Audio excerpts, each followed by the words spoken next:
Ok, hermano. Entonces, una vez más vamos a orar.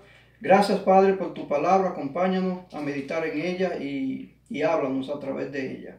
En el nombre de Jesús. Amén. Amén.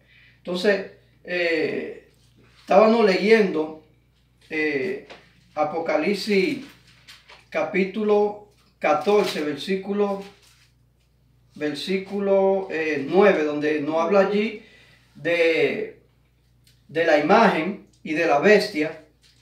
Claramente leyéndolo, dice allí el mensaje del tercer ángel que si alguno adora a la bestia y a su imagen, éste recibirá la marca en su frente o en su mano. Él también beberá del vino de la ira de Dios, que ha sido vaciado puro en el cáliz de su ira, y será atormentado con fuego y azufre delante de los santos ángeles y del Cordero. Y el versículo 12 leímos: aquí está la paciencia de los santos, los que guardan los mandamientos de Dios y tienen la fe de Jesús. Entonces, aquí está, hermano, el mensaje de la justificación por la fe. Leímos, vamos a volver a leer la relación que tiene con el mensaje de 1888 de Waggoner y John, de estos pastores, y lo leímos en Testimonio para los Ministros, página 91, segundo párrafo, donde dice allí que el mensaje de Dios a su pueblo por medio de los pastores Waggoner y John en el año 1888 era un mensaje de la justificación por la fe, donde invitaba a la gente a recibir la justicia de Cristo, que se manifiesta en la obediencia a todos los mandamientos de Dios. Entonces, aquí está la relación, hermano. A recibir la justicia de Cristo. Y entonces, cuando yo recibo esa justicia de Cristo, esa justicia se va a manifestar en mí, en mi vida, en mis obras, por medio de ¿qué? De la obediencia a los mandamientos de Dios. Amén. Y la obediencia a los mandamientos de Dios no es otra cosa que obedecer fielmente a los requerimientos que Dios nos da a través de su palabra. Desde Génesis hasta Apocalipsis, hermano. No, yo no puedo decir, yo acepto algo que encontré en Génesis, pero no acepto otra cosa que acepté en Apocalipsis. Es la obediencia a todos los mandamientos. A todo lo que nos dice Dios a través de su palabra. Ahora, eso lo vemos, leímos Romanos capítulo 3, en el versículo 30 y 31, que porque yo acepto la justicia de Cristo, no voy a poner por un lado los mandamientos de Dios, incluyendo el cuarto mandamiento donde dice, acuérdate del día sábado para santificarlo. Por eso en Romanos 3, capítulo 30, dice allí, no, Romanos capítulo 3, versículo 30, dice, porque Dios es uno, y Él justificará por la fe a los de la circuncisión, y por medio de la fe a los de la incircuncisión. En pocas palabras, todas las personas van a ser justificadas por medio de la fe. ¿Por medio de la fe en quién? Por medio de la fe en Cristo Jesús. La sangre de Jesús. Porque la fe viene por el oír, dice la palabra, y el oír, ¿qué? La palabra de Dios. Pero la palabra de Dios dice, el mismo Jesús en Juan capítulo 17, santifícalo en tu verdad, tu palabra es la verdad. Y por eso yo me he santificado para que ellos sean santificados en la verdad. O sea, Cristo Jesús está diciendo, yo soy la verdad, yo soy la palabra, yo soy el camino, la verdad y la vida, y nadie viene al Padre si no es por mí. ¿Debe? Y todos debemos de ser justificados por la fe. Ahora, ¿por la fe invalidamos la ley? No. El versículo 31 del mismo capítulo 3 nos dice allí. Pablo dice, luego porque yo tengo fe, ¿voy a invalidar la ley? Sigue diciendo él, en ninguna manera, sino que confirmamos la ley. Usted ve la relación que hay con el párrafo que leímos del Espíritu y Profecía en Testimonio para los Ministros, página 91. ¿Qué dice Pablo aquí? Luego por la fe invalido la ley en ninguna manera, sino que confirmamos la ley. Y como decía, que el mensaje del año 1888, mandado por Dios por medio de Waggoner y John, era el mensaje de la justificación por la fe, que invitaba a las gentes a recibir la justicia de Cristo, y esa justicia se manifiesta en la obediencia a todos, hermanos, a todos los mandamientos. Dice allí en Testimonio para los ministros, página 91. Entonces, esa justificación debe de manifestarse en mi vida, ¿cómo? Por medio de la obediencia a todos, hermanos, a todos los mandamientos. No al primero, no al cuarto solamente, o al tercero, a todos, a todos. Y repetimos, incluyendo el cuarto mandamiento, donde dice, acuérdate el día sábado para santificarlo, hermanos queridos, para santificarlo. Entonces, vamos a hablar un poco aquí de la bestia y de la imagen de la bestia y de esos fieles que hubo cuando se levantó la bestia y de esos fieles que debe de haber también para estos tiempos finales, para la imagen de la bestia. Fieles identificados en Apocalipsis capítulo 14, versículo 12, donde dice, aquí está la paciencia de los santos, los que guardan los mandamientos de Dios y tienen la fe de eso. Yo quiero leerle aquí en el conflicto de los siglos, en la página 437, dice allí, dice, cuando las iglesias primitivas se corrompieron al apartarse de la sencillez del evangelio y al aceptar costumbres y ritos paganos, perdió el espíritu y el poder de Dios. ¿Qué perdió? El espíritu y el poder de Dios.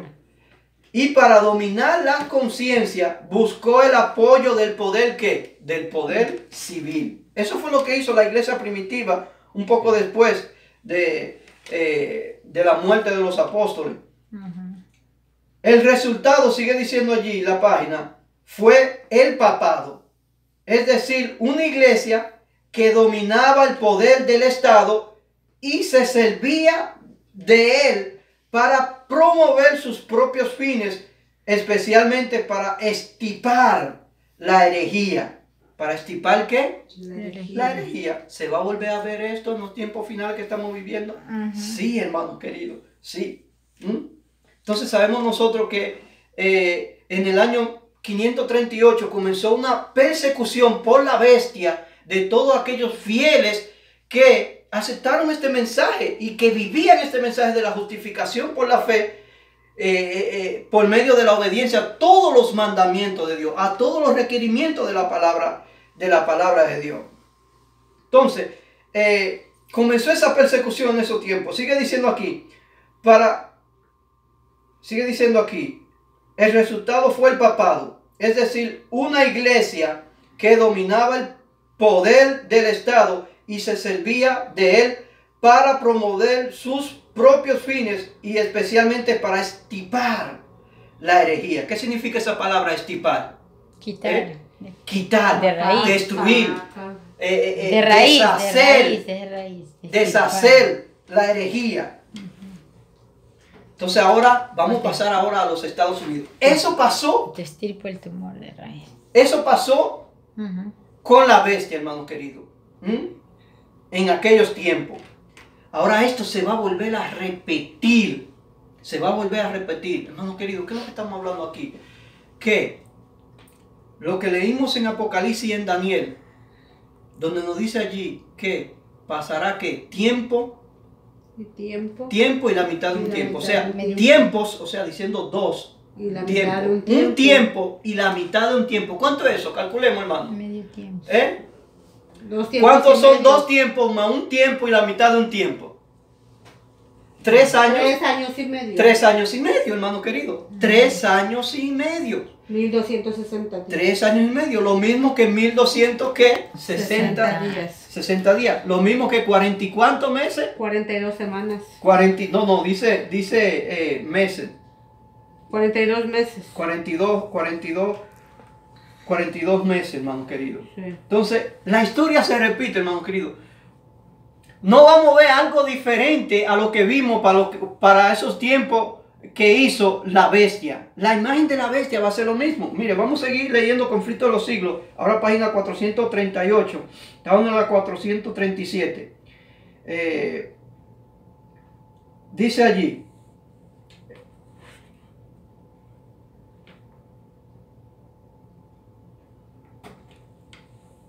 Dice, para que los Estados Unidos formen una imagen de la bestia, el poder religioso debe dominar de tal manera al gobierno civil que las autoridades del Estado sea empleada también por la iglesia para cumplir sus fines. Sigue diciendo, siempre que la iglesia alcanzó el poder civil, lo empleó para castigar a los que no admitían todas sus doctrinas. ¿Cómo? Repito, vuelvo. Siempre que la iglesia alcanzó el poder civil, lo empleó para castigar a los que no admitían toda su doctrina. Eran castigados. ¿No lo vemos eso en Apocalipsis, hermano, también? ¿No está profetizado eso? Sí. En Apocalipsis capítulo 13, vamos a leerlo allí, en el versículo 15 dice, y se le permitió a esa bestia que subió de la tierra, que tenía los cuernos como que, como un cordero, Pero hablaba como un dragón. hablaba como un dragón. Estamos parafraseando el versículo 11 de Apocalipsis 13. Pero en el 15, vamos a ver lo que va a lograr al final esa imagen de la bestia. En el 15 del capítulo 13 de Apocalipsis dice, y se le permitió infundir aliento a la imagen de la bestia, para que la imagen hablase e hiciese matar a todos los que no la adoren. ¿Qué va a hacer esa imagen? A matar. Matar a todos los que no se adoren, hermano. Lo mismo que se vio en el pasado es lo mismo que se va a ver otra vez, hermano querido. La historia se repite. Satanás no trabaja de otra manera, hermano. Porque si eso le dio resultado en el antaño, ese mismo plan él va a volver. Para ahora. Él va a volver a hacer para hablar. El versículo 16. Y hacía esa imagen de la bestia que a todos, pequeños, grandes, ricos, pobres, libres y esclavos, o sea, nadie se escapa, hermano, se le pusiese una marca en la mano derecha o en la frente. ¿Se recuerda que leímos el mensaje del tercer ángel? Si alguno, la amonestación, si alguno recibe la marca de la bestia, ¿o de qué? O de su imagen, este va a tener que beber. Pero aquí vemos que esta imagen de la bestia, leímos en otro estudio antepasado, ¿qué simboliza la imagen de la bestia, hermano? ¿Qué simboliza la imagen de la bestia? La imagen de la bestia va a ser formada en los Estados Unidos de Norteamérica. ¿Y cómo va a ser formada, hermano querido? ¿Cómo se formó la bestia? Una unión de la iglesia y Estado con el Estado. Wow. Eso. Ya. Y la iglesia va a usar el Estado como una espada para perseguir y destruir y estripar a todos los fieles, a todos los que han abrazado ese mensaje de justificación por la fe. Y lo han mostrado y lo han manifestado en su vida por medio de la obediencia a los mandamientos de Dios. Hermano querido, debes de decirle, hay una relación del mensaje de la justificación de la fe con la obediencia a los mandamientos de Dios. ¿Por qué? Porque cuando uno abraza ese sacrificio y esas bellas promesas de Cristo Jesús, eso debe de empujarlo a uno a una fiel obediencia a todos los mandamientos de Dios, hermano querido. No hay una separación de la justicia de Cristo y de la justificación de la fe con los mandamientos de Dios. Leímos en Romanos capítulo 3 que al yo recibir esa fe me impulsa, manifiesta en mí una obediencia, debe de manifestar en mí una obediencia a los mandamientos de Dios.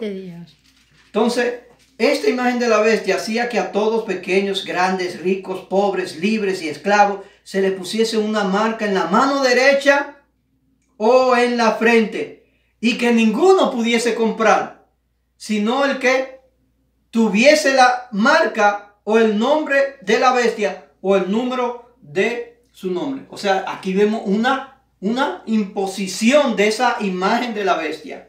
Y el que no quisiera someterse a eso, ¿qué iba a hacer? Dice, el versículo 15 lo dice claro, para que la imagen hablase e hiciese matar a todos a los que no la adorasen. En pocas palabras, hermano, va a haber muerte, va a haber una persecución. Esto es lo que nos está diciendo aquí Apocalipsis capítulo 13, que para estos tiempos finales, cuando se forme la imagen de la bestia, hermanos queridos, y ya eso se está cocinando por ahí atrás, hermanos queridos, habrá una persecución. Habrá una persecución. ¿Por qué usted cree, amigo querido y hermano, que usted sabía que para los años por ahí 70, cuando ya Dios, estamos hablando cuando Jesús le dio la señal a los judíos para huir de Jerusalén? Él les dijo muy claro: cuando ustedes vean a Jerusalén rodeada por ejército y la abominación puesta en el lugar que no debe de estar, los que estén en Judea huyan ¿a qué? A los montes. A los montes, hermanos queridos. Sabemos que Sestio Galo vino y sestió y puso su estandarte y rodeó a Jerusalén con el ejército romano, pero hizo una retirada repentina. Léase el conflicto de los siglos, capítulo 1, hermano, eso está ahí clarito. Pero ¿qué pasó? 3 años y medio después. ¿Cuántos años después? 3 y medio. Oh, ¿habrá una relación eso con tiempos? Y más tiempo. ¿Tiempos y mitad de un tiempo? Sí, hermano, hay una relación. Hay una relación porque la historia se repite. Usted simplemente tiene que estudiar lo que pasó para que usted pueda cuidarse de que no cometer los mismos errores que cometieron los antepasados, usted cometerlo. Y también fijarse qué hicieron los fieles de aquellos para usted saber qué usted va a hacer para ser fiel en estos tiempos finales a un Dios todopoderoso. Pero yo le puedo decir, ¿qué hicieron esos fieles? ¿Qué hicieron esos fieles cuando vieron la señal, hermano querido? Huyeron. Cuando vieron la señal, inmediatamente se presentó la oportunidad y se le abrieron la puerta. Huyeron. Hermano, déjeme dejarle saber algo. Léase el conflicto de los siglos. Mire, Jerusalén estaba rodeada. Estaban custodiadas. Todas las paredes estaban custodiadas por soldados de Israel.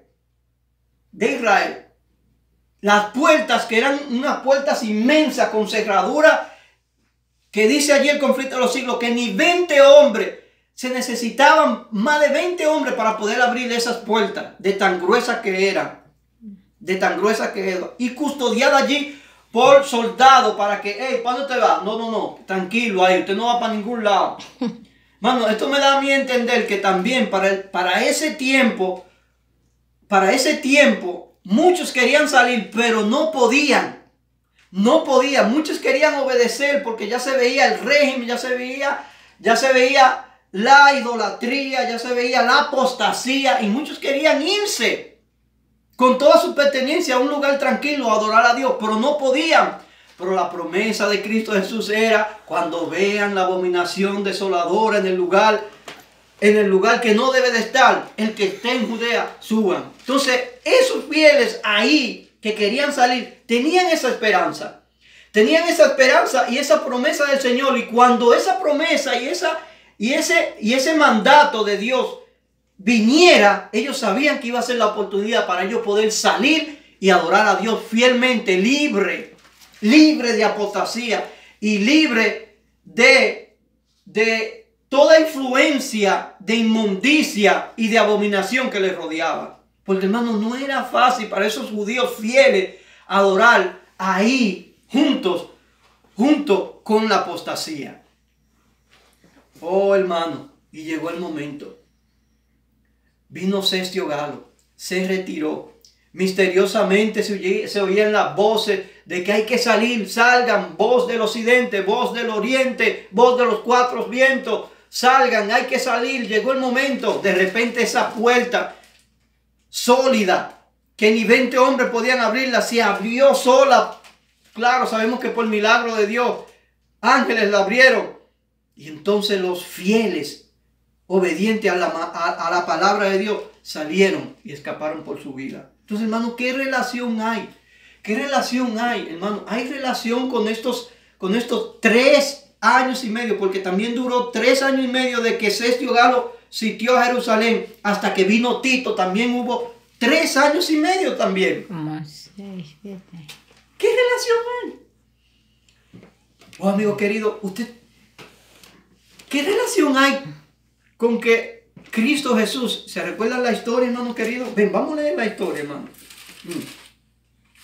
Usted sabía que Cristo Jesús también, léaselo ahí en Lucas, no vamos a leer todos los pasajes, en Lucas, Cristo Jesús también se le perdió a José y a María a la edad de 12 años. ¿Ustedes saben por cuántos días? 3 días y medios. También tiene relación. Se le perdió en un día y duraron 3 días y medio para encontrar a Cristo Jesús. Wow. Se le perdió un día y duraron 3 días y medio para encontrar de nuevo a Cristo Jesús. Oh, hermano querido, mire. Sestio Galo vino, rodeó a Jerusalén. Repentinamente se fue. Y los soldados y los que custodiaban a Jerusalén, impidiendo que salgan los que estaban adentro, salieron para perseguir al ejército romano. Esos fieles quedaron libres y pudieron salir. Pero después de 3 años y medio, hermano querido, el que se quedó ahí recibió ¿qué? Su muerte. Recibió muerte. Pregunto yo, si Cristo Jesús es un paralelo del remanente, ¿sucedió eso para los tiempos de Cristo Jesús? Usted sabe, hermano, que Cristo Jesús, dice el Espíritu de Profecía que Cristo Jesús es un símbolo del remanente. Lo vamos a leer ahorita. Un símbolo del remanente. Usted sabe que Cristo Jesús, cuando Él nació, un poquito tiempo después que Él naciere, se dio un edicto por Herodes para matar a todos los niños. Los niños. ¿Qué le suena a eso? Persecución también. Pero pregunto yo, ¿dónde estaba Cristo Jesús, el niño?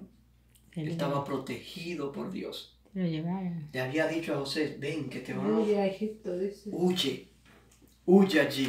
Se lo llevaron. Salió de Jerusalén. Pero pregunto yo, ¿hubo muerte como quiera? ¿Murieron? Sí. Muchos niños murieron. Dice que murieron muchos. Los acorralaron ahí. Muchos niños. Oh, hermano, la historia se repite. De 2 Ahí años vemos para un relato impresionante cómo de nuevo va a haber una matanza, hermano querido. Va a haber una matanza. Mire, yo quiero que usted me acompañe. Apocalipsis capítulo 11. Venga. En Apocalipsis capítulo 11. Vamos a leer el versículo 7. Apocalipsis 11, versículo 7 dice: cuando haya acabado su testimonio, la bestia que sube del abismo hará guerra contra ellos y los vencerá y ¿qué? Y lo matará. Y sus cadáveres estarán en la plaza de las grandes ciudades que en sentido espiritual se llama Sodoma y ¿qué? Gomorra. Y Egipto, Oh, Egipto. donde también nuestro Señor fue ¿qué? Crucificado. Hermano, ¿qué relación hay? Donde también ¿quién fue crucificado? Jesús. Nuestro Señor. Cristo Jesús. El versículo 9. Y los de los pueblos, tribus, lenguas y naciones verán sus cadáveres. ¿Por cuántos días dice allí? 3 días y medio. Oh, hermano querido, 3 días y medio. ¿Qué relación hay con estos 3 días y medio con los tiempos, tiempo y medio tiempo? Con los 1260 días. Con los 42 meses. Semanas. ¿Qué relación hay con los 3 años y medio que duró desde Sestio Galo Tatito para la destrucción de Jerusalén? ¿Qué relación hay con los 3 días y medio que se fue de vista, se perdió de vista a Jesús por María y José perdieron de vista a Jesús? Sigue diciendo allí, el versículo 11. El 10 leímos, ¿verdad? Y decía, y los moradores de la tierra el 9 dice, y los de los pueblos, tribus, lenguas y naciones verán sus cadáveres por 3 días y medio y no permitirán que sean sepultados. El versículo 10. Y los moradores de la tierra se regocijaron sobre ellos y se alegrarán y se enviarán regalos unos a otros, porque estos dos profetas habían atormentado a los moradores de la tierra. Pero después de 3 días y medio, ¿qué va a pasar, Ruth? El espíritu de vida enviado de Dios entró en ellos y se alzaron sobre sus pies y vino gran temor sobre los que los vieron. Amén, amén, pare ahí. Oh, hermanos queridos, qué promesa maravillosa. Pero después de esos 3 días y medio, después de esa persecución, después de ese lazo de tiempo, 3 días y medio, hermano, la historia tiene que repetirse, hermano.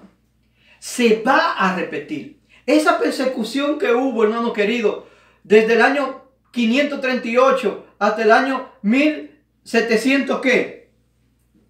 90 y algo, hermano querido. Esa misma persecución, hermano querido. Ahora, el lazo no va a ser mayor, hermano querido. El lazo va a ser acortado. Porque aquí me dice, pero después de esos 3 días y medio, un día proféticamente equivale a ¿qué? A un año.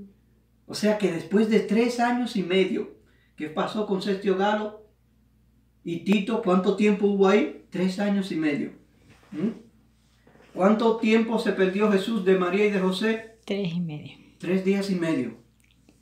Aquí me dice que después de 3 días y medio entró el espíritu de vida enviado por Dios y se levantaron sobre sus pies y cayó gran temor sobre los que los vieron.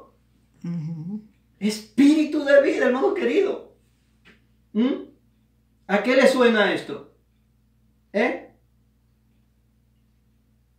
¿Será que después de esa huida de Jerusalén a los montes, Dios, después que pase ese lazo de 3 años y medio, va a derramar su Espíritu Santo, hermano querido? La lluvia tardía. Hermano, yo no le digo que será, porque es una promesa. Es una promesa que esperan los fieles. Los fieles esperan una lluvia tardía. Esperan un derramamiento del Espíritu Santo para proclamar con poder y con autoridad la justicia de Cristo, los mandamientos de Dios. Hermano querido, los fieles del Espíritu Profecía es claro con eso, que un poquito después que sea decretada la ley dominical, hermano querido, un poquito después, va a ser ¿qué? Va a haber persecución. Primero va a haber persecución, eso es lo que estamos estudiando aquí, pero también sobre un pueblo fiel, un remanente, va a ser derramado ¿qué? La lluvia tardía. La lluvia tardía. Aquí está profetizado. Después de esos 3 días y medio, entró en ellos el espíritu de vida enviado por Dios. Vamos a seguir leyendo el conflicto de los siglos. Dice allí. Dice, las iglesias protestantes, estamos leyendo conflicto de los siglos, página 438. Las iglesias protestantes que siguieron las huellas de Roma al aliarse con los poderes mundanos. ¿Qué hicieron las iglesias protestantes? Se aliaron con Roma. Se aliaron, no, primero dice aquí, se aliaron con los poderes mundanos. Hermano, y no excluya a ninguna iglesia. Todas las iglesias, bautistas, pentecostales, testigos de Jehová, adventistas del séptimo día, esa corporación, todas esas corporaciones eclesiásticas, hermano, se han aliado con los poderes mundanos. Sigue diciendo allí. Las iglesias protestantes que siguieron las huellas de Roma, ¿y cómo las siguieron? Al aliarse con los poderes mundanos, manifestaron el mismo deseo de restringir la libertad de conciencia. Ejemplo de esto los tenemos en la larga persecución de los disidentes por las iglesias de Inglaterra durante los siglos 17, 16 y 17. Miles, dice aquí, de ministros no conformistas fueron obligados a abandonar sus iglesias, y a muchos pastores y feligreses se le impusieron multas, encarcelamientos, torturas y martirio. Sigue diciendo, fue la apostasía lo que indujo a las iglesias primitivas a buscar la ayuda del gobierno civil. ¿Qué indujo a la iglesia primitiva a buscar la ayuda del gobierno civil? La apostasía. La apostasía. ¿Qué es lo que va a inducir ahora? Y puedo decir, ¿qué es lo que está induciendo a la iglesia a buscar la ayuda del poder civil? La apostasía, hermano querido y amigo. La historia se repite. Porque dice aquí que fue la apostasía lo que indujo a las iglesias primitivas a buscar las ayudas del gobierno civil. Y esto preparó el camino para el desarrollo del papado, simbolizado por la bestia. Y San Pablo lo predijo al anunciar que vendría la apostasía. Esto estaba profetizado, hermano, que iba a venir la apostasía. Y sería revelado el hombre de pecado. Entonces dice allí, eso está en 2 de Tesalonicenses capítulo 2 versículo 3, lo que dice Pablo allí inspirado. Entonces, sigue diciendo, Conflicto de los Siglos, página 438. De modo que la apostasía en la iglesia preparará el camino para la imagen de la bestia. ¿Qué es lo que va a preparar? Os digo, yo puedo decir qué es lo que está preparando o qué es lo que ya preparó. El camino para la imagen de la bestia. La apostasía, hermano querido. La Biblia sigue diciendo, declara que antes de la venida del Señor habrá un estado de decadencia religiosa análoga a la de los primeros siglos. Decadencia. ¿Por qué? Le voy a explicar por qué primero una decadencia. ¿Por qué hay una decadencia? Pregunto yo, en los tiempos de Sestio Galo, cuando fue con el ejército romano y sitió a Jerusalén, se abrieron las puertas. Todos los fieles a los mandamientos de Dios, los que fielmente sí obedecían, aceptaban la justificación por la fe, pero obedecían los mandamientos de Dios, salieron de Jerusalén. Pregunto yo, ¿hubo entonces una decadencia con los que se quedaron de la verdad, del Espíritu de Dios? ¿Hubo una decadencia? Sí, hubo una decadencia, hermano querido. Entonces, hermano querido, la historia se repite en este zarandeo que estamos viendo. Sí, hermano querido. ¿Por qué? Porque miles están saliendo de las iglesias que están en apostasía. Y entonces al salir de las iglesias, ¿cómo queda la iglesia entonces? ¿Queda mejor o peor? Peor. Queda peor, porque los fieles, las luces de esas iglesias, los que fueron fieles a los mandamientos de Dios, están recibiendo el llamado de salir, porque ya la señal se dio. Y al salir de esas iglesias, hermano, la decadencia espiritual va de mal en peor. Va de tan mal en peor, hermano querido, que la apostasía en estos tiempos que estamos viviendo tú y yo está tan agrandada, hermano querido, que lo que estamos viendo es un apoyo y un